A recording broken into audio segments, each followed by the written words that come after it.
नमस्कार। आज बात करेंगे कांग्रेस सांसद शशि थरूर की, जिनका एक बयान इन दिनों कांग्रेस पार्टी के भीतर फिर से असहजता पैदा कर रहा है। पार्टी आलाकमान से अनबन की आतकालों के बीच शशि थरूर ने ऑपरेशन सिंदूर को लेकर खुले मन से ऐसा क्या कह दिया जिस पर उन्होंने साफ कह दिया, मैं माफी नहीं मांगूंगा। हाल ही में तिरुवनंतपुरम से कांग्रेस सांसद शशि थरूर केरला लिटरेचर फेस्टिवल में पहुंचे थे। वहीं उनसे कांग्रेस पार्टी के साथ चल रहे मतभेदों को लेकर सीधे सवाल पूछे गए।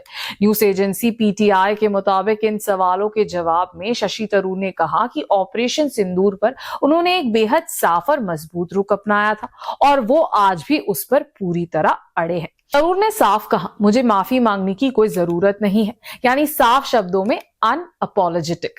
शशि थरूर ने यह भी स्पष्ट किया कि उन्होंने सांसद में कभी कांग्रेस की पार्टी की लाइन का उल्लंघन नहीं किया।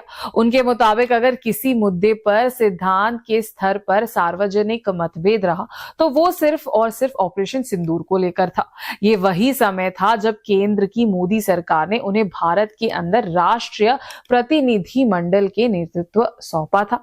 थरूर ने अमेरिकन महाद्वीप के देशों में आतंकवाद के खिलाफ और पाकिस्तान की भूमिका पर भारत का पक्ष रखा। थरूर बताते हैं कि पहलगाम आतंकी हमले के बाद उन्होंने एक अखबार में कॉलम लिखा था। उसमें उन्होंने साफ कहा था कि इस हमले को बिना जवाब दिए नहीं छोड़ा जाना चाहिए। भारत को एक सीमित सैन्य कार्रवाई यानी काइनेटिक रिस्पॉन्स पर विचार करना चाहिए। हालांकि उन्होंने ये भी जोड़ा कि भारत को पाकिस्तान के साथ लंबे युद्ध में नहीं उलझना चाहिए और कार्रवाई सिर्फ आतंकी ठिकानों तक सीमित रहनी चाहिए। शशि थरूर का दावा है कि बाद में मोदी सरकार ने ठीक वही कदम उठाए जिनका सुझाव उन्होंने अपने लेख में दिया था। इसी संदर्भ में थरूर ने जवाहरलाल नेहरू का प्रसिद्ध सवाल याद दिलाया, अगर भारत ही नहीं रहा तो जिएगा कौन।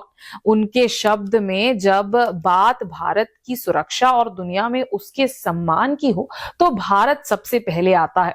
यह बयान ऐसे समय आया है जब मीडिया में कांग्रेस नेतृत्व से थरूर की नाराजगी को लेकर कई रिपोर्ट सामने आए हैं। यह भी कहा गया कि कोच्चि के एक कार्यक्रम में राहुल गांधी ने उन्हें सही से संबोधित नहीं किया। इसके अलावा केरला कांग्रेस के कुछ नेता उन्हें साइडलाइन करने की कोशिश कर रहे हैं। यहां तक कि कांग्रेस नेता संदीप दीक्षित ने कह दिया कि शशि थरूर अब पार्टी के लिए रिलेवेंट नहीं रहे। 23 जनवरी को केरला विधानसभा चुनाव से पहले कांग्रेस की एक अहम बैठक में थरूर की गैर मौजूदगी पर भी सवाल उठे। इस पर थरूर ने कहा, पार्टी के अंदरूनी मुद्दे सार्वजनिक मंचों पर नहीं, सीधे पार्टी नेतृत्व से कहा जाना चाहिए। उन्होंने साफ किया कि अपनी अनुपस्थिति की जानकारी उन्होंने पहले ही पार्टी को दे रखी थी। अब सवाल यही है, क्या कांग्रेस शशि थरूर की इन बातों को सकारात्मक रूप में लेगी या मोदी सरकार के उदाहरण देने से पार्टी के भीतर तनाव और बढ़ेगा? इसका जवाब आने वाले दिनों में मिलेगा। फिलहाल आप बताइए, शशि थरूर का ये रुख आपको राष्ट्रीय लगता है या पार्टी अनुशासन से टकरा? कमेंट बॉक्स में अपनी राय जरूर दीजिए। मैं वर्षा वेणुगोपाल, देखते रहिए केटीवी भारत।